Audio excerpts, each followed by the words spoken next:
പ്രിയപ്പെട്ട പ്രേക്ഷകരെ, പൂരാവേശത്തിൽ ശക്തന്റെ തട്ടകം. പൂരങ്ങളുടെ പൂരമായ തൃശൂർ പൂരമാണിന്ന്. ഘടകപൂരങ്ങൾ വടക്കുംനാഥ ക്ഷേത്ര സന്നിധിയിലേക്ക് പുറപ്പെട്ടുകൊണ്ടിരിക്കുകയാണ്. ആദ്യ ഘടകപൂരമായ കണിമംഗലം ശാസ്താവ് ക്ഷേത്രത്തിലേക്ക് എഴുന്നള്ളുന്നതിൻ്റെ തത്സമയ ദൃശ്യങ്ങളാണ് പ്രേക്ഷകർ കണ്ടുകൊണ്ടിരിക്കുന്നത്.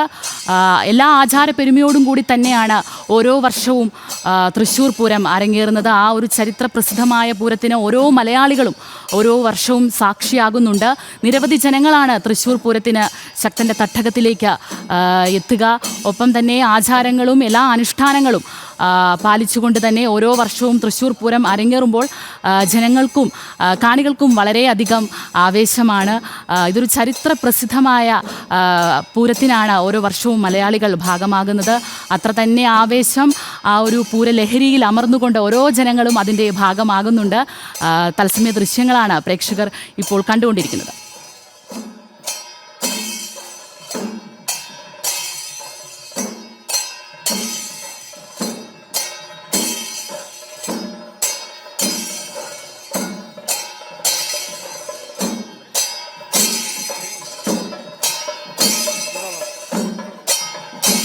വടക്കുംനാഥ ക്ഷേത്ര സന്നിധിയിൽ നിന്ന് നമ്മുടെ റിപ്പോർട്ടർമാരായ മിഥുൻ അയ്യപ്പനും അരുൺ കൊടുങ്ങൂരും കൂടി ചേരുന്നുണ്ട്. കേരളത്തിനകത്തും പുറത്തും ഏറ്റവും ജനശ്രദ്ധ ആകർഷിക്കുന്ന ഉത്സവങ്ങളിൽ പ്രധാനപ്പെട്ടതും ഒപ്പം തന്നെ അതിപ്രസിദ്ധവുമായ ഒന്നാണ് തൃശ്ശൂർ പൂരം. ആ ഒരു പൂരത്തിൻ്റെ ഭാഗമാകാൻ നിങ്ങൾ രണ്ടുപേരും ആ ഒരു ക്ഷേത്ര സന്നിധിയിലുണ്ട്. കുറച്ച് നിമിഷങ്ങൾക്കകം തന്നെ കണിമംഗലം ശാസ്താവ് വടക്കുംനാഥ ക്ഷേത്ര സന്നിധിയിലേക്ക് എത്തിച്ചേരും. അതിനുശേഷം അവിടുള്ള പ്രധാനപ്പെട്ട ചടങ്ങുകൾ എന്തൊക്കെയാണ്? ഇപ്പോൾ തന്നെ തൃശ്ശൂർ നഗരം ഒരു പൂരാവേശത്തിലാണ്. ജനങ്ങളാൽ തന്നെ നിബിഡമായിട്ടുണ്ടാകും. കൂടുതൽ വിശേഷങ്ങൾ, അവിടുത്തെ കാഴ്ചകൾ എന്തൊക്കെയാണ്? മിഥുൻ അയ്യപ്പൻ, അരുൺ കൊടുങ്ങൂർ.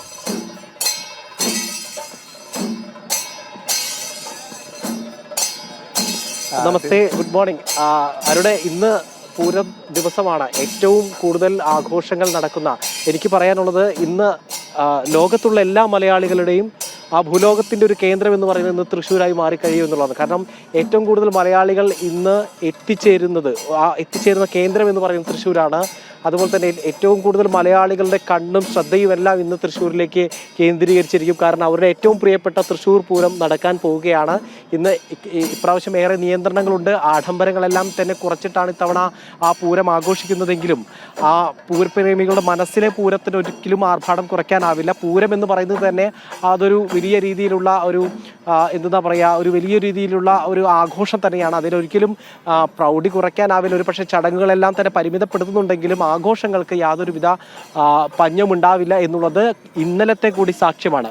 പൂര വിളംബരം എന്ന് പറയുന്നത് മറ്റൊരു പൂരമായി മാറിയെന്നതാണ്. തീർച്ചയായും ഇന്നലെ നമ്മൾ പറഞ്ഞ പോലെ തന്നെ വലിയൊരു ആവേശത്തിലേക്ക് ഈ നാടൊന്നാകെ കിടക്കുകയാണ്. തൃശ്ശൂരെ സംബന്ധിച്ചോളം, പൂരപ്രേമികളെ സംബന്ധിച്ചോളം അവരുടെ സിരകളിൽ അലിഞ്ഞു ചേർന്ന ഒരു വികാരം, അതിനപ്പുറത്തേക്ക് ഒരു വാക്ക് അതിന് പറയാനില്ല. കാരണം ലോകത്തിൻ്റെ ഏത് കോണിലാണെങ്കിലും ഈ ഒരു പൂരപ്രേമിയെ സംബന്ധിച്ചോളം, ഒരു ആനപ്രേമിയെ സംബന്ധിച്ചോളം, ഒരു മേളപ്രേമിയെ സംബന്ധിച്ചോളം അവർ ഈ ദിവസം ഈ മണ്ണിൽ ശക്തൻ്റെ തട്ടകത്തിൽ വടക്കുംനാഥൻ്റെ മുന്നിലുണ്ടാകും. കാരണം ഓരോ ഘടകക്ഷേത്രത്തിലെയും പൂരങ്ങളിങ്ങനെ വന്നുകൊണ്ടിരിക്കുകയാണ്. അണമുറിയാതെ ഇങ്ങനെ ഭക്തജനപ്രവാഹം, പൂരപ്രേമികളുടെ ഒരു പ്രവാഹം ഇങ്ങനെ വന്നുകൊണ്ടിരിക്കുമ്പോൾ അതൊക്കെ നെഞ്ചേറ്റുക. അതിപ്പം ഇതിനോട് പ്രത്യേകം പറഞ്ഞു തരണ്ടല്ലോ. ഒരു തൃശ്ശൂർക്കാരൻ എന്ന നിലയിൽ ശരിക്കും ലോകത്തിന് മുന്നിലേക്ക് ഈ തൃശ്ശൂരിനെ അടയാളപ്പെടുത്തുന്ന ഏറ്റവും മഹത്തായ കാഴ്ചകളിലൊന്ന്, ഏറ്റവും മഹത്തായ ദൃശ്യങ്ങളിലൊന്ന് അത് തന്നെയാണ് തൃശ്ശൂർ പൂരത്തിന്റെ ഓരോ സംഭവവും എന്ന് പറയുന്നത്, ഓരോ ചടങ്ങും ഓരോ ആഘോഷങ്ങളും എന്ന് പറയുന്നത് അത്ഭുതപ്പെടുത്തുന്ന രീതിയിലുള്ള കോർഡിനേഷൻ, അത്ഭുതപ്പെടുത്തുന്ന രീതിയിലുള്ള ദൃശ്യ ശ്രാവ്യ വിസ്മയം. അത് എങ്ങനെയാണ് ഇത്തരം നമുക്കറിയാം, ഏതെങ്കിലും ഒരാൾ ഇതിനെല്ലാം കൂടി നിയന്ത്രിക്കാനില്ല എന്നുള്ളതാണ്. ഈ നിയന്ത്രണം തൃശ്ശൂർക്കാർ, അതായത് ആദ്യം ആര് വരണം, അല്ലെങ്കിൽ അതിന് പിന്നിൽ ആര് വരണം, എത്ര ആനകൾ പങ്കെടുക്കണം, അത്തരത്തിലുള്ള ഓരോ കാര്യങ്ങൾക്കും ചിട്ടപ്പെടുത്തിയത് നൂറ്റാണ്ടുകൾക്ക് മുമ്പുള്ള ചിട്ടപ്പെടുത്തലാണ്. ആ ചിട്ടപ്പെടുത്തലിൻ്റെ ആവർത്തനം ഓരോ വർഷവും ഉണ്ടാകുന്നു. അത് തൃശ്ശൂർക്കാർക്ക് മനഃപ്പാഠമായ പൂരമാണ് എന്നുള്ളതാണ്. പൂരപ്രേമികൾക്ക് ഈ പൂരം എന്ന് പറയുന്നത് മനഃപ്പാഠമാണ്. ആദ്യം വരുന്നത് കണിമംഗലം ശാസ്താവാണ്. ആ കണിമംഗലം ശാസ്താവിൻ്റെ എഴുന്നള്ളിപ്പ് അതിരാവിലെ തന്നെ കണിമംഗലത്ത് നിന്ന് പുറപ്പെട്ടു കഴിഞ്ഞു. ഒപ്പം തന്നെ ആ കണിമംഗലത്ത് നിന്ന് പുറപ്പെട്ട് ഇപ്പോൾ വടക്കുന്നാഥ ക്ഷേത്രത്തിലേക്ക് എത്തിയിരിക്കുന്നു. ഇപ്പോൾ ദൃശ്യങ്ങളിൽ കാണാം വടക്കുന്നാഥ ക്ഷേത്രത്തിന്റെ തെക്കേ ഗോപുര നടയാണ്. ഏറ്റവും മനോഹരമായ ഒരു കാഴ്ചയാണല്ലേ. എത്രയൊക്കെ പറഞ്ഞാലും വിശേഷിപ്പിച്ചാലും മതി വരാത്ത രീതിയിലേക്കുള്ള ആ ഏറ്റവും മനോഹരമായുള്ള കാഴ്ച. അതെ, നമ്മൾ പല സിനിമകളിലെല്ലാം കേട്ടിട്ടുണ്ട് ഈ ഗോപുരത്തിന് മുമ്പിൽ നിന്ന് കഴിഞ്ഞാൽ എന്താ പറയാ, സമാധാനമാണ് ഇവിടെ നിന്ന് കിട്ടുന്നത്. വേറെ എവിടെ ഉണ്ടറാ ഇത്രയും നല്ലൊരു സ്ഥലം എന്ന് ചോദിക്കുന്ന പോലെ അതുപോലെ മനോഹരമായിട്ടുള്ള ഒരു ഇടത്താണ് നമ്മളിപ്പോൾ നിൽക്കുന്നത്. അല്പസമയത്തിനകം തന്നെ ഏറ്റവും കൂടുതൽ പുരുഷാരങ്ങൾ ഇവിടെ നിറയുന്ന രീതിയിലേക്ക് ഇവിടുത്തെ കാര്യങ്ങൾ മറിയുമെന്നുള്ളതാണ്. കാരണം കൂടുതൽ ഘടകക്ഷേത്രങ്ങൾ എഴുന്നള്ളുന്നതും അതുപോലെ തന്നെ കടന്നു പോകുന്നതടക്കമുള്ള സ്ഥലമാണിത്. ഇന്നലെ നെയ്തലക്കാവ് ഭഗവതി തുറന്നിട്ടിരിക്കുന്ന ഗോപുരവാതിൽ ഇപ്പോഴും അത് തുറന്നിട്ടിട്ടുണ്ട്. ആ ഗോപുരവാതിൽ ഈ ഘടകക്ഷേത്രങ്ങൾക്ക് കടന്നു പോകുന്നതിന് വേണ്ടിയാണ് നെയ്തലക്കാവ് ഭഗവതി തുറന്നിട്ടത്. അതിനുശേഷം ഇപ്പോഴിതാ കണിമംഗലം ശാസ്താവിന്റെ എഴുന്നള്ളിപ്പിന്റെ ചില ശബ്ദം നമുക്ക് കേൾക്കുന്നുണ്ട് തോന്നുന്നു അല്ലേ. ദൂരെ നിന്ന് നമുക്ക് കേൾക്കുന്നുണ്ട്, അവരുടെ എഴുന്നള്ളിപ്പിന്റെ ഒരു ശബ്ദം കേൾക്കുന്നുണ്ട്. മേളം, ആ നാദസ്വരമായിരുന്നു ആദ്യം ഉണ്ടായിരുന്നത്, ആ നാദസ്വരം ഇപ്പോൾ മേളമായി മാറിയത് നമുക്കറിയാം. അപ്പോൾ അതുകൊണ്ട് തന്നെ അവിടെ നിന്ന് ആ ഗോപുരത്തിന് താഴെ നിന്ന് ഇപ്പോൾ മേളം കൊട്ടിക്കൊണ്ടിരിക്കുകയാണ്. അവിടെ നിന്ന് ഇപ്പോൾ ആ വടക്കുനാഥന്റെ പ്രദക്ഷിണ വഴിയായിട്ടുള്ള സ്വരാജ് റൗണ്ടിലൂടെ ആ കണിമംഗലം ശാസ്താവിന്റെ എഴുന്നള്ളിപ്പ് തെക്കേ ഗോപുര നടയിലേക്ക് എത്തുകയും അവിടെ നിന്ന് ഇതുവഴി പുറത്തേക്ക് ഉള്ളിലേക്ക് കയറുകയും ചെയ്യും. അങ്ങനെ വടക്കുംനാഥനെ വണങ്ങുന്ന 10 ക്ഷേത്രങ്ങൾ, അതാണ് തിരുവമ്പാടി, പാറമേക്കാവും അതുപോലെ തന്നെ ഘടകക്ഷേത്രങ്ങളും എന്നുള്ളത്. ആ കണിമംഗലം ശാസ്താവ് എന്ന് പറയുന്നത് ബൃഹസ്പതി സങ്കല്പമാണ്, ദേവഗുരുവാണ്. അതുകൊണ്ട് തന്നെ ഏറ്റവും ആദ്യം വരുന്നത് ദേവഗുരുവാണ്. ദേവഗുരു വന്ന് വടക്കുംനാഥനെ കണ്ട് പോകുന്നു എന്നുള്ളല്ലാതെ വണങ്ങുന്ന ഒരു ചടങ്ങില്ല. കാരണം ദേവഗുരു ആയതിനാൽ തന്നെ അത് ആ ഗുരുവിന് മുൻപിൽ എഴുന്നേറ്റ് നിൽക്കണം എന്നുള്ളത് കൊണ്ട് തന്നെ ആ വടക്കുംനാഥ ക്ഷേത്രത്തിലേക്ക് എത്തി മടങ്ങുന്നു എന്നുള്ളതാണ് അതിൻ്റെ ഒരു സങ്കല്പം. അതിന് പിന്നാലെ നിരവധി ക്ഷേത്രങ്ങൾ നമുക്കറിയാം. ലാലൂർ കാർത്യായനി ക്ഷേത്രം, അയ്യന്തൂർ ഭഗവതി ക്ഷേത്രം, ചൂരക്കോട്ടുകര, പനമുക്കുംവള്ളി, അങ്ങനെ നിരവധിയായിട്ടുള്ള ഘടകക്ഷേത്രങ്ങൾ ഓരോന്നും പണ്ട് ഘടകക്ഷേത്രങ്ങൾക്ക് നമ്മൾ വിളിച്ചിരുന്നത് ചെറുപൂരങ്ങൾ എന്നുള്ളതാണ്. ആ ചെറുപൂരങ്ങളുടെ ചെറുപൂരങ്ങൾ എന്ന് വിളിച്ചിരുന്ന ഘടകക്ഷേത്രത്തിന്റെ പൂരങ്ങൾ യഥാർത്ഥ പാറമേക്കാവ് തിരുവമ്പാടിയുടെ പ്രധാന ക്ഷേത്രമായിട്ടുള്ള പാറമേക്കാവ് തിരുവമ്പാടിയുടെ പൂരത്തേക്കാൾ കവച്ചു വെക്കുന്ന തരത്തിലുള്ള ആഘോഷവും ആവേശവും ഉയർന്നപ്പോൾ പറയുന്നതാണ് നമ്മളെ ചെറുപൂരങ്ങൾ എന്ന് വിളിക്കരുത് എന്ന് അവരുടെ തന്നെ നിർദ്ദേശമായിരുന്നു. അങ്ങനെ വിളിക്കാനും പാടില്ല. കാരണം ഇങ്ങനെയാണ് ഈ 15 ആനപ്പുറത്ത് നമുക്ക് ആചാരപരമായിട്ടുള്ള നിഷ്ഠകളുണ്ട്. ചില എഴുന്നള്ളിപ്പിന് 15 ആനകളുണ്ടാകും, ചില എഴുന്നള്ളിപ്പിന് 9 ആനകളുണ്ടാകും.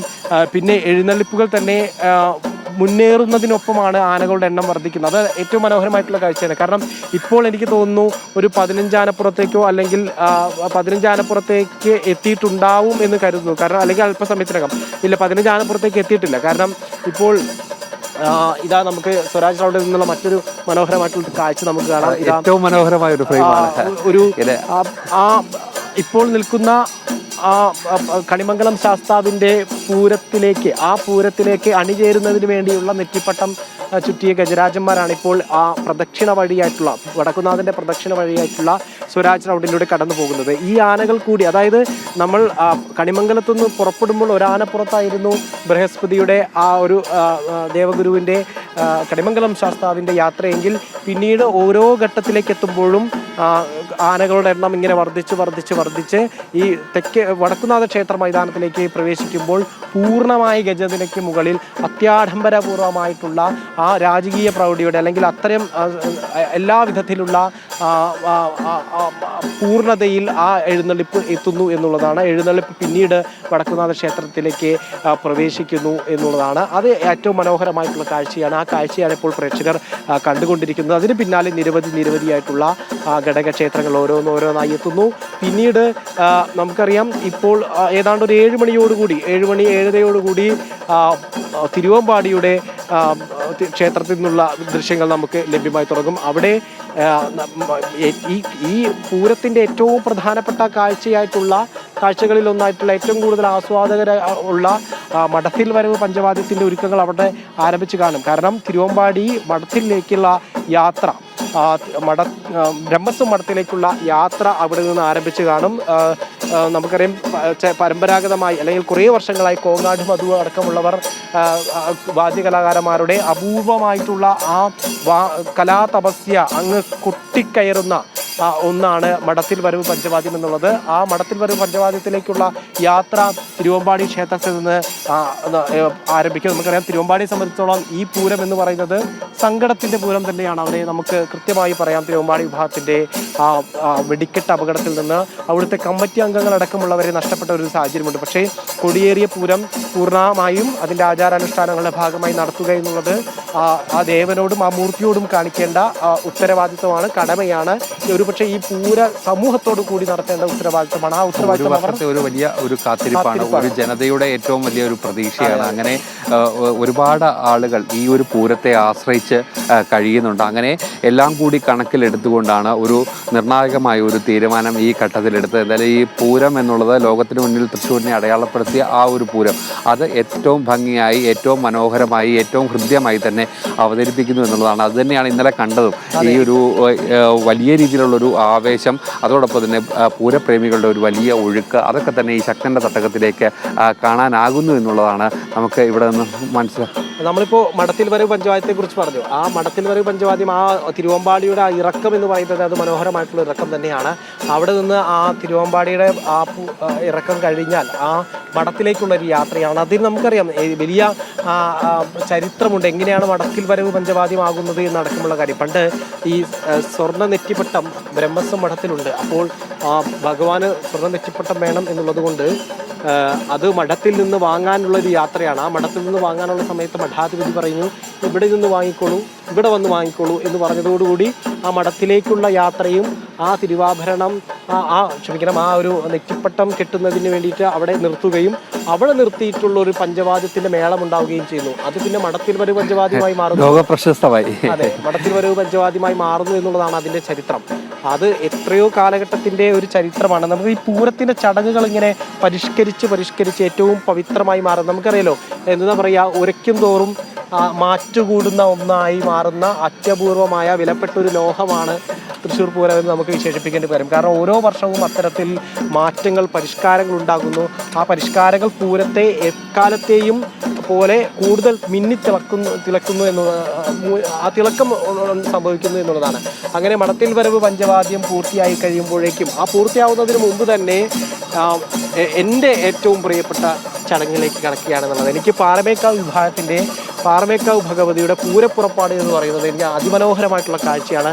ഞാൻ ഏറ്റവും കൂടുതൽ ഇഷ്ടപ്പെടുന്ന തൃശ്ശൂർ പൂരത്തിൻ്റെ ഏറ്റവും കൂടുതൽ ഇഷ്ടപ്പെടുന്ന ഒരു കാഴ്ചയാണ് എന്നുള്ളതാണ്. അതായത് ആ പാറമേക്കാവിൻ്റെ ആ ഒരു ചുവപ്പൻ ശൈലിയിലുള്ള ഒരു ഗോപുരം, ആ പാറമേക്കാവിൻ്റെ ഗോപുരത്തിൽ നിന്ന് പൂരപ്പുറപ്പാടിനായി സർവാഭരണ വിഭൂഷിതയായിട്ടുള്ള പാറമേക്കാവ് ഭഗവതി ആ 15 ആനപ്പുറത്ത് നിരക്കുന്ന അതിമനോഹരമായിട്ടുള്ള കാഴ്ച. ആ കാഴ്ച എന്ന് പറയുന്നത് എനിക്ക് ഈ പൂരത്തിൽ നമുക്കറിയാം, ഓരോരുത്തർക്കും ഓരോ പൂരം ഓരോ കാഴ്ചയാണ്, ഓരോ ആസ്വാദനമാണ്.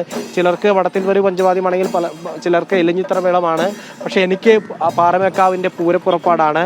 ആ സർവാഭരണ വിഭൂഷിതയായിട്ടുള്ള പാറമേക്കാവ് ഭഗവതിയുടെ ആ ഗോപുരത്തിന് മുമ്പിലുള്ള ആ നിരക്കൽ അതിമനോഹരമാണ്. ഒപ്പം തന്നെ താഴെ നടക്കുന്ന ചെമ്പടമേളം, ആ ചെമ്പടമേളം തൃശ്ശൂർ പൂരത്തിലെ ഏറ്റവും മനോഹരമായിട്ടുള്ളൊരു ചെമ്പടമേളമായി മാറുന്ന, സിരകളിൽ ഇങ്ങനെ അഗ്നി പടർത്തുന്ന രീതിയിലുള്ള ചെമ്പടമേളമാണ് അവിടെ നടക്കാൻ പോവുക എന്നുള്ളതാണ്. അതിനുശേഷം ഒരു ചെറിയ കുടമാറ്റത്തോടു കൂടി തന്നെയാണ് അവർ ഈ വടക്കുനാഥനിലേക്കുള്ള എഴുന്നള്ളിപ്പ് നടക്കുന്നത്. ആ വടക്കുനാഥനിലേക്ക് അവർ എഴുന്നള്ളുമ്പോൾ അവിടെ നിന്ന് ആ ഇലഞ്ഞിത്തറ മേളത്തിനുള്ള യാത്രയാണ്. ഇലഞ്ഞിത്തറയിലെത്തുമ്പോൾ ആ ഇലഞ്ഞിത്തറയിൽ അവരുടെ മേളം ആരംഭിക്കുന്നു. ലോകപ്രശസ്തമായിട്ടുള്ള ലോകത്തിലെ ഏറ്റവും മനോഹരമായിട്ടുള്ള സിംഫണി അവിടെ നടക്കുകയായി എന്നുള്ളതാണ്. അവിടെ നിന്ന് ആ ഇലഞ്ഞിത്തറ മേളം മണിക്കൂറുകൾ നീളുന്ന അത്യപൂർവമായിട്ടുള്ള വാദ്യമേള വിസ്മയം അവിടെ നടക്കുകയാണ് എന്നുള്ളതാണ്. അതിന് മറ്റൊരു ചരിത്രമുണ്ട്. ഇലഞ്ഞിത്തറയിൽ ഈ പാറമേക്കാവ് ഭഗവതിയുടെ ആദ്യ സ്ഥാനം ഈ ഇലഞ്ഞിത്തറയിലായിരുന്നു എന്നുള്ളതാണ് അതിൻ്റെ ചരിത്രം. ഈ ഇലഞ്ഞിത്തറയിൽ ഒരു യോഗീശ്വരൻ അവിടെ ഒരു മൂകാംബിക യാത്ര കഴിഞ്ഞ് വരുന്ന വഴി ആ ഇലഞ്ഞിത്തറയിൽ വിശ്രമിക്കുകയും പിന്നീട് അവിടെ നിന്ന് മടങ്ങാനിരിക്കെ ആ എന്താണ് പറയുക, ആ കുട എടുക്കാൻ സാധിച്ചില്ല എന്നുള്ളത്. അത് ഇവിടുത്തെ തൃശ്ശൂരിലെ പ്രമുഖരായിട്ടുള്ള ഒരു തറവാട്ടിലെ കാരണവരാണ് അദ്ദേഹത്തിന് അവിടെ ആ കുട എടുക്കാൻ സാധിച്ചില്ല. അതിൽ നിന്ന് ഭഗവതി സങ്കല്പം ആ കുടയിൽ ഉണ്ടായിരുന്നു എന്നും അങ്ങനെ അവിടെ അത് ഭഗവതിയാണെന്ന് കാണുകയും ചെയ്തു. അവിടെ ഈ പാറമേക്കാവ് ഭഗവതിയുടെ ആദ്യ സാന്നിധ്യം കണ്ടത് ഈ ഇലഞ്ഞിത്തറയിലാണ് എന്നാണ് കരുതുന്നത്. അതുകൊണ്ടാണ് പാറമേക്കാവ് ഭഗവതിയുടെ എഴുന്നള്ളിപ്പിൻ്റെ സമയത്ത് നമുക്ക് ആ ഒരു ഇലഞ്ഞിത്തറയിൽ വെച്ചിട്ടുള്ളൊരു മേളം സംഭവിക്കുകയും അത് ഇലഞ്ഞിത്തറ മേളമായി മാറുകയും ചെയ്യുന്നു എന്നുള്ളതാണ്. കുറച്ച് ആളുകളുടെ പ്രതികരണത്തിലേക്കെല്ലാം പോവാം. ചേട്ടാ, പൂരം കാണാൻ എത്തിയിരിക്കുക, എവിടെ നിന്നാണ്? തൃശ്ശൂർ. എന്താണ് ഇപ്രാവശ്യത്തെ പൂരത്തിന്റെ ഒരു വിശേഷങ്ങൾ? 2 വർഷമായിട്ട് വരാൻ പറ്റിയിട്ടുണ്ടായിരുന്നില്ല. ഇടയ്ക്ക് പറ്റുന്ന സമയത്തൊക്കെ വരാറുണ്ട്. ഞങ്ങൾ ഹൈദരാബാദാണ്, അതിപ്പോ വരാൻ പറ്റി. സന്തോഷം. നേരത്തെ തന്നെ ഇറങ്ങിയോ പൂരത്തിന്? ഞങ്ങൾ കണിമംഗലം ശാസ്താവിന്റെ കൂടെ വന്നതാണ്. അവിടെ 4:45 സ്റ്റാർട്ട് ചെയ്തു. അവിടുന്ന് ഇങ്ങനെ വന്നപ്പോ ഇവിടെ എത്തിയപ്പോൾ ഞങ്ങൾ ഇങ്ങോട്ട് വന്നതാണ്. അകത്ത് കയറാൻ തിരക്കുണ്ടാവും, അപ്പൊ അതിന് മുമ്പ് അങ്ങോട്ട് കയറാൻ വേണ്ടിയിട്ട്. ആരുടെ? കണിമംഗലം ദേശക്കാരാണ്. ഞങ്ങൾ ഏറ്റവും സന്തോഷമുള്ള ദിവസം. വളരെ നമ്മുടെ വീടിന്റെ അടുത്തുള്ള അമ്പലമാണ്. അപ്പോൾ വളരെ സന്തോഷം ആനയുടെ കൂടെ. ഇപ്പൊ 2ാമത്തെ വർഷമാണ് കൂടെ വരുന്നത്. വളരെ സന്തോഷം. ഈ കണിമംഗലം ശാസ്താവിനെ ആ തട്ടകത്ത് നിന്ന് വടക്കുന്ന അതിനെ വരെ അനുഗമിക്കുക, അതെങ്ങനെയാണ്? അതിനെ കാണുന്നത് എങ്ങനെയാണ്? വളരെ നല്ലൊരു എക്സ്പീരിയൻസ് ആണ്. നമ്മളൊരു അഭിമാനം, ഒരു ഇതാണ് ആ ദേശത്തിന്റെ ഒരു എന്താ പറയുക, നട വന്ന് തുറക്കുന്ന ഒരു അത്രയും നല്ലൊരു സന്തോഷമുള്ള നമ്മുടെ ദേശത്തു നിന്ന് വന്നിട്ടാണ് നട തുറക്കുന്നതെന്ന് പറയുമ്പോൾ വളരെ സന്തോഷം. പാലക്കാട് നിന്നാണ്. ഞാൻ ആദ്യമായിട്ടാണ്, എൻ്റെ ഫ്രണ്ടാണ് ചേച്ചി, ആദ്യമായിട്ടാണ് ഞാൻ പൂരം നേരിട്ട് വന്ന് കാണുന്നത്. പൂരം എക്സിബിഷന് വന്നിട്ടുണ്ടെന്നല്ലാതെ ആദ്യമായിട്ടാണ് ഇങ്ങനെ ഒരു എക്സ്പീരിയൻസ്. അപ്പോൾ 4 മണിക്ക് ഞങ്ങൾ എണീറ്റ് അവിടെ പോയി. സുരേഷ് ഗോപി സാറാണ് അവിടെ നിന്ന് പറന്നിറച്ച് സ്റ്റാർട്ട് ചെയ്തത്. അതൊക്കെ കണ്ടു, ഒരുപാട് സന്തോഷം. അവിടുന്ന് ഇതുവരെ നടന്നൊരു ക്ഷീണമൊന്നുമില്ല. പാലക്കാട് എന്ന് പറയുന്നത് പൂരങ്ങൾക്കും വേലകൾക്കും പേരുകേട്ട ഇടമാണ്. അതെ അതെ അതെ. കൽപ്പാത്തി രഥോത്സവവും അതുപോലെ തന്നെ നെന്മാറ വല്ലങ്ങി പൂരമൊക്കെ, അത് വേലയെല്ലാം അതിമനോഹരമാണ്. തൃശ്ശൂർ പൂരത്തെ എങ്ങനെയാണ്? തൃശ്ശൂർ പൂരത്തിന് എനിക്ക് ആന ഒരുപാട് ഇഷ്ടമാണ്. കുട്ടിനാൾ ചെറുപ്പം മുതലേ ഇഷ്ടമാണ്. അതുകൊണ്ട് ആന എവിടെയുണ്ടോ അവിടെ ഞാനുണ്ടാവും. അപ്പോൾ തൃശ്ശൂർ എന്ന് പറയുമ്പോൾ ആനകൾ നിറയുള്ള സ്ഥലമല്ലേ, അപ്പോൾ അതുകൊണ്ട് തന്നെ എനിക്ക് ഒരുപാട് ഇഷ്ടമാണ്. ഏതാനയാണ് ഏറ്റവും കൂടുതൽ ഇഷ്ടം? അങ്ങനെയില്ല, എല്ലാ ആനകളും എനിക്കിഷ്ടമാണ്. ആനപ്രേമികൾക്ക് ഒരു ആന എന്നില്ല, എന്നാലും അഴക്, നിലവ് അങ്ങനെയൊക്കെയാണല്ലോ. സിനിമാ പ്രേമികളോട് മോഹൻലാലാണോ പറയാ, അവരൊരു തന്ത്രപൂർവ്വമായിട്ടുള്ള ഒരു മറുപടി ഉണ്ടല്ലോ, ആ രണ്ടുപേരും ഇഷ്ടമാണ് പറയുന്നത്. ഈ തൃശ്ശൂരുകാരെ സംബന്ധിച്ചോളം പൂരം എന്നത് അവർക്കൊരിക്കലും വാക്കുകൾ കൊണ്ട് വിവരിക്കാനാകാത്ത ഒരു അനുഭൂതിയാണ്. എങ്ങനെയാണ് നിങ്ങളുടെ ഒരു മനസ്സിലെ പൂരം, ആ ഒരു പൂരം സങ്കല്പം? അത് ഈ പറഞ്ഞ പോലെ തന്നെ നമുക്ക് വാക്കുകളിൽ പറയാൻ പറ്റില്ലല്ലോ. അത് എക്സ്പീരിയൻസ് ചെയ്യാൻ തന്നെ വേണം. അത് ഓരോരുത്തരും വന്നിട്ട് എക്സ്പീരിയൻസ് ചെയ്തിട്ടുള്ള ആൾക്കാർ, പിന്നെ ചിലവർക്ക് ചൂട് പറ്റില്ല, ഒരു ടി വിയിൽ കാണും. നമുക്ക് ഇവിടെ വന്ന് തന്നെ കാണണം എന്നുള്ള ആഗ്രഹമാണ്. അപ്പോൾ നമ്മൾ പരമാവധി ഇവിടെ ഉണ്ടെങ്കിൽ ഇവിടെ വന്ന് പൂരം കാണാറുണ്ട്. ഇപ്പോൾ നാളത്തെ പൂരമായാലും നമ്മൾ വന്ന് കാണാറുണ്ട്. അടിപൊളിയാണ്. തുടങ്ങിയതേ ഉള്ളൂ. അത് ശാസ്താവിന്റെ കൂടെ ഉള്ള വരവ് ഭയങ്കര എക്സ്പീരിയൻസ് ആണ്. നമുക്കതൊരു ഇതായിട്ട് തോന്നില്ല, നല്ല രസമായിരുന്നു. നല്ലൊരു എക്സ്പീരിയൻസ് ആണ് കേട്ടോ. അവിടെ നിന്ന് ഇങ്ങോട്ട് വരിക എന്ന് പറഞ്ഞാൽ ക്ഷീണമില്ല, ഒന്നുമില്ല. അത്രയും ദൂരം നടന്നു വന്നു. പിന്നെ ശാസ്താവ് നമ്മളുടെ ഒരാളല്ലേ, പിന്നെ അങ്ങനെ അല്ല, നമ്മളുടെ തൊട്ടടുത്തുള്ള അത് നല്ല. പിന്നെ നട തുറക്കുമ്പോൾ പിന്നെ അത് പറയുക വേണ്ട, അത് നല്ലൊരു എക്സ്പീരിയൻസ് ആണ്. ഇതാണ് നമ്മൾ നേരത്തെ പറഞ്ഞില്ലേ, തൃശ്ശൂർ പൂരം ആസ്വദിക്കുന്നത് എന്ന് പറയുന്നത് നമ്മൾ പലർക്കും കാണുന്നത് പോലെ തന്നെ ചിലർക്ക് കൂടമാറ്റമായിരിക്കും, ചിലർക്ക് ഇലഞ്ഞിത്തറ മേളമായിരിക്കും, ചിലർക്ക് ഇത്തരത്തിലുള്ള മഠത്തിൽ വരവായിരിക്കും. പക്ഷേ ഈ ഘടക ക്ഷേത്രങ്ങളുടെ എത്രത്തോളം മനോഹരമായിട്ടാണ് ഓരോരുത്തർ ആസ്വദിക്കുന്നത് എന്നുള്ളതാണ് ഇപ്പോൾ ആ ചേച്ചിയുടെയും ആ കുടുംബത്തിന്റെയും എല്ലാം വാക്കുകളിൽ നിന്ന് മനസ്സിലാക്കുന്നത്. എന്തുകൊണ്ടാണ് ഘടകപൂരം എന്നുള്ളത്, ചെറുപൂരം എന്നുള്ളത് ഘടകപൂരമായി മാറിയത് എങ്ങനെയാണ് എന്നതിന്റെ കാഴ്ചയാണ് ഇപ്പോൾ കാണാൻ പറ്റും. ഇപ്പോൾ കാണുന്ന ദൃശ്യങ്ങളിൽ കാണുന്നത് ഇതുപോലെ തന്നെ നമ്മൾ കുറച്ച് മുമ്പ് സംസാരിച്ച ആ കുടുംബത്തെ പോലെ തന്നെ കണിമംഗലത്ത് നിന്ന് പുറപ്പെട്ട ആളുകളാണ്. കണിമംഗലത്തിൻ്റെ ജനതയാണ്. ആ ഘടകപൂരത്തിനൊപ്പം തങ്ങളുടെ പ്രിയപ്പെട്ട ശാസ്താവിനൊപ്പം, കണിമംഗലം ശാസ്താവിനൊപ്പം ആ എഴുന്നള്ളിപ്പിന് കൂടെ അടിവെച്ച് വടക്കുന്നാഥനിലേക്ക് കടന്നു വരുന്ന ജനതയാണ് ഇപ്പോൾ ദൃശ്യങ്ങളിൽ നിന്ന് കാണുന്നത്. കണിമംഗലം ശാസ്താവിൻ്റെ എഴുന്നള്ളിപ്പ് ഇപ്പോഴിതാ തെക്കേ ഗോപുര നടയ്ക്ക് എതിർവശത്ത്, അതായത് കുടമാറ്റത്തിന് ആ പാറമേക്കാവ് വിഭാഗം അണിനിരക്കുന്ന ആ സ്വരാജ് റൗണ്ടിലെ ആ ഭാഗത്തേക്ക് എത്തിക്കൊണ്ടിരിക്കുന്ന കാഴ്ചയാണ്. ഇനി അവർ അവിടെ നിന്നൊന്ന് നിരക്കും. അത് കഴിഞ്ഞ് അവരുടെ ആ ഒന്നിച്ചുള്ള എല്ലാ ആനകളും ഒന്നിച്ചുള്ള യാത്ര വടക്കുനാഥനിലേക്ക് ഈ തെക്കേ ഗോപുര നട വഴി പ്രവേശിക്കും എന്നുള്ളതാണ്. അവർ തിരിഞ്ഞ് വടക്കുനാഥനെ അഭിമുഖമായി തെക്കേ ഗോപുര നടയ്ക്ക് അഭിമുഖമായി നിൽക്കുന്ന മനോഹരമായിട്ടുള്ള കാഴ്ചയാണ്. ഇപ്പോൾ തന്നെ അവർ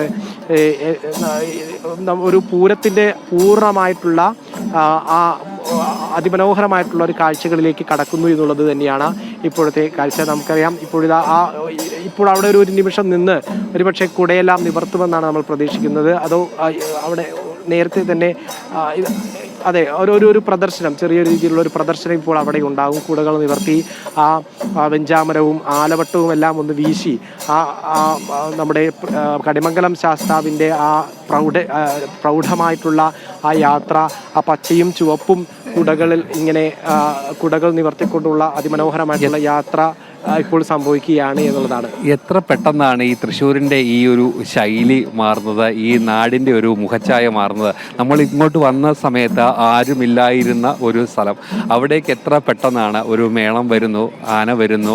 അത് ആ ഒരു സമയത്ത് ഏറ്റവും മനോഹരമായുള്ള ആ കാഴ്ചകൾ, ഏറ്റവും മനോഹരമായുള്ളൊരു കാഴ്ചകളിലേക്ക് തന്നെയാണ് ഈ നാടൊന്നാകെ മാറുന്നു എന്നുള്ളതാണ്. കാരണം നമുക്കറിയാം ഈ കണിമംഗലം ശാസ്താവിൻ്റെ യാത്ര എന്ന് പറയുന്നത് നമ്മൾ നേരത്തെ പറഞ്ഞു, അത് ഓരോ സമയവും അങ്ങനെ വിസ്തൃതമായി കൊണ്ടിരിക്കുന്ന യാത്രയാണ് എന്നുള്ളത്. ഒരു ആനപ്പുറത്താണ് കണിമംഗലത്ത് നിന്നുള്ള പുറപ്പാടെങ്കിൽ അവിടെ നിന്ന് കുറച്ച് മുന്നോട്ടെത്തി അടുത്ത കേന്ദ്രത്തിലേക്ക് എത്തുമ്പോൾ ആനകളുടെ എണ്ണം മാറുന്നു. വീണ്ടും അടുത്ത കേന്ദ്രത്തിലേക്ക് എത്തുമ്പോൾ വീണ്ടും ആനകളുടെ എണ്ണം കൂടുന്നു, നാദസ്വരം മാറുന്നു, മേളമാകുന്നു എന്നുള്ളതാണ്. ഇപ്പോൾ ആ പൂർണ്ണമായിട്ടുള്ള ഗജനിര പൂർണ്ണമായിരിക്കുന്നു എന്നുള്ളതാണ്. 9 ആനപ്പുറത്തുള്ള ആ ഒരു യാത്ര, 9 ആനപ്പുറത്തുള്ള ആ ഒരു ഗജനിരയായി, ആ ഒരു എഴുന്നള്ളിപ്പായി മാറിയിരിക്കുന്ന ഇപ്പോൾ വടക്കുംനാഥ ക്ഷേത്ര മൈതാനത്തെ എത്തി നിൽക്കുന്നു എന്നുള്ളതാണ്. ഈ ഓരോ ആനകളെ സംബന്ധിച്ചോളം, ഓരോ മേളപ്രേമികളെ സംബന്ധിച്ചോളം തൃശ്ശൂർ പൂരത്തിൻ്റെ ഭാഗമാകുക ചരിത്രത്തിലെ ഏറ്റവും വലിയ അമൂല്യമായുള്ള ആ ഒരു അനുഭവമായിട്ടാണ് അവരൊക്കെ കാണുന്നത്. അതിനും ഏറ്റവും അഭിമാനം നൽകുന്ന ഒരു നിമിഷത്തിലൂടെയാണ് അവരൊക്കെ തന്നെ പോകുന്നത് എന്നതാണ് ഏറ്റവും പ്രധാനപ്പെട്ടത്. എത്രയൊക്കെ ഭംഗിയാക്കാൻ പറ്റുമോ അത്രയൊക്കെ ഭംഗിയാക്കിക്കൊണ്ട്, എത്രയൊക്കെ അലങ്കാരമാക്കിക്കൊണ്ട് മുന്നോട്ട് പോകാൻ പറ്റും. അപ്പം മേളപ്രേമികളെ സംബന്ധിച്ചോളം, മേളപ്രമാണിമാരെ സംബന്ധിച്ചോളം ഈ തൃശ്ശൂർ പൂരത്തിൽ പങ്കെടുക്കുന്നത് അവരുടെ ജീവിതത്തിലെ അമൂല്യമായിട്ടുള്ളൊരവസരമാണ്. ആദ്യമായി പങ്കെടുക്കുന്നവരുണ്ടാകാം, ഒരുപാട് വർഷങ്ങളായി ഇങ്ങനെ പങ്കെടുക്കുന്നവരുണ്ടാകാം. അവർക്കൊക്കെ തന്നെ എല്ലാ പൂരവും പുതിയ അനുഭവം തന്നെയാണ്. ആ അനുഭവം തന്നെയാണ് ഈ തൃശ്ശൂർ പൂരത്തെ മറ്റു പൂരങ്ങളെ അപേക്ഷിച്ച് ഇങ്ങനെ വേറിട്ടതാക്കുന്നത്. അവർക്കെല്ലാം തന്നെ ഓരോ വർഷവും, ഇപ്പം നമുക്ക് തന്നെ വർഷങ്ങളായി ഈ തൃശ്ശൂർ പൂരം കാണുന്നെങ്കിലും എപ്പോഴും ഒരു പുതുമയുണ്ട്. അതുതന്നെയാണ് ഓരോ ചടങ്ങുകൾ ഇങ്ങനെ വിപുലപ്പെടുത്തിക്കൊണ്ട്, അല്ലെങ്കിൽ ആ ഒരു ഭംഗി